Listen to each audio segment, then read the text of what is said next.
பாம்பை கண்டா படையும் நடுங்கும்னு சொல்லுவாங்க. ஆனால் சில பாம்புகளை இதை கண்டா நடுங்கும். என்னடா சொல்கிறேன்னா, ஆமாங்க, சில பாம்புகளை இதை பார்த்தா பயப்படும். அது மட்டும் இல்லாமல் இருக்கிறதுலே நீளமாகவும் நச்சுத்தன்மை கொண்டதாகவும் இருக்குது. இது கிட்டத்தட்ட 18 அடி கிட்ட வளரும்னு சொல்லிட்டு. அது மட்டும் இல்லாமல் இது ஒரு ஆள் உயரத்துக்கு எழுந்து நின்று நம்ம முகத்தை பார்த்து சீரும். அந்த அளவுக்கு பவர்ஃபுல்லானது. இதோட ஒரு கடினால கிட்டத்தட்ட 20 மனிதர்கள் கொள்ள முடியுமா, அப்படி இல்லைன்னா ஒரு பெரிய யானையை கூட இதை வீழ்த்த முடியும். அது மட்டும் இல்லாமல் இந்த வகை பாம்புகள் மற்ற விலங்குகிட்ட இருந்து தன்னை காப்பாற்றுறதுக்காக மட்டும் கடிக்காம இது தான் யாருன்னு காட்டுறதுக்காண்டியே நிறைய விலங்குகள் கடிக்குது. இப்போ தெரிஞ்சிருக்கும் இந்த பாம்போட பவர் என்னன்ட்டு. இந்த ராஜநாகம் இந்தியாவில் அதிக அளவில் காணப்படுது. அப்படி இந்தியாவில் அதிக அளவு காணப்படக்கூடிய ஒரு 5 இடங்களை தான் இந்த வீடியோவில் பார்க்க போகிறோம். வாங்க வீடியோவில் போகலாம்.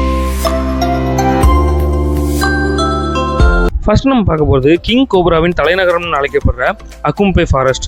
அது கர்நாடகாவில் உள்ள மேற்கு தொடர்ச்சி மலையில் மலைக்காடுகளோடு இருக்கிறதுனால இது பாம்புகளுக்கு ரொம்ப ஏத்த இடமா இருக்குது. கிட்டத்தட்ட 100க்கு மேலான ராஜநாகங்கள் இந்த இடத்துல வாழுதுன்னு கருதப்படுது. இந்த ராஜநாகத்தோட வாழ்க்கை முறையை அறியறதுக்காக 2005 ஒரு ரிசர்ச் சென்டரும் அங்கே தொடங்கப்பட்டிருக்கு. அது இன்னைய வரைக்கும் அது இயங்கிட்டு இருக்கு. பெரியார் நேஷனல் பார்க் இது கேரளாவில் அமைஞ்சிருக்கு. கேரளாவில் உள்ள சூழல் எப்பவுமே பாம்புக்கு ஏற்றதாக இருக்கும். அதாவது அதோட சொர்க்க பூமியாக. அது மட்டும் இல்லாமல் அங்குள்ள மக்கள் இது ஒரு கடவுளை போல பார்க்குறாங்க. கிட்டத்தட்ட 2021 ஒரு 13 அடி ராஜநாகத்தை அந்த வனப்பகுதியில் விட்டுருக்காங்க. 13 அடிங்க. நம்மளே 5 அடி 6 அடி தான் இருப்போம். அது கிட்டத்தட்ட 13 அடி உள்ளது. அந்த இடத்துல உங்களுக்கு ஒரு டவுட் வரலாம், ஏன் இதோட பேரு ராஜநாகன் இருக்கு? ஏன் நாகங்களுக்குலாம் ராஜாவா இருக்கனாலதான் இது ராஜநாகன் பேர் வருதா? அதான் இது ஒரு நாகப்பாம்பே இல்லை.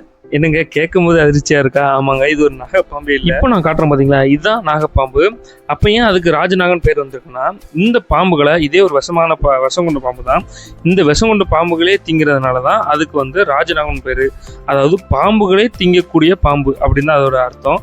அதனாலதான் அது பேர் ராஜநாகம் சொல்லி வச்சிருக்காங்க. சுந்தர்பன்ஸ் நேஷனல் பார்க் இது மேற்கு வங்காளத்துல. இதுல அதிகமா காணப்படக்கூடிய புலிகள், முதலைகள், அது மட்டும் இல்லாம ஊர்வனவைகளோட சேர்ந்து நம்ம கிங் கோப்ராவும் இங்க அதிகமா காணப்படுது. காசிரங்கா நேஷனல் பார்க் இது அசாம்ல இருக்கு. தனித்துவமாக நிறைய விலங்குகள் இருக்கு. அதாவது ஒத்த கொம்பு காண்டம் இருக்கும். ஆப்பிரிக்கன் காட்டு எருமைகள் போல பல உயிரினங்கள் இங்க வாழுது. அதுலயும் கிங் கோப்ராவை இங்க அதிகமாக வாழப்படுறதுனால இந்த இடம் 4th பிளேஸ்ல இருக்கு. ஸ்ரீவில்லிபுத்தூர் வைல்ட் லைஃப் செஞ்சுரி இது தமிழ்நாட்டில் தான். இந்த செஞ்சுரியில ராஜநாகம் அதிக அளவில் காணப்படுது. அது மட்டும் இல்லாம பல வகையான விஷமுள்ள பாம்புகள் இந்த செஞ்சுரியில இருக்கு. இப்போ நம்ம டாப் 5 உள்ள 5 இடத்தையுமே பார்த்துட்டோம். இந்த வீடியோ உங்களுக்கு பிடிச்சிருக்கும்னு நினைக்கிறேன். இந்த வீடியோ உங்களுக்கு பிடிச்சிருந்துச்சா லைக் பண்ணுங்க, ஷேர் பண்ணுங்க, அப்படியே சப்ஸ்கிரைப் பண்ணிக்கோங்க. நம்ம நெக்ஸ்ட் வீடியோவில் பார்க்கலாம். பை.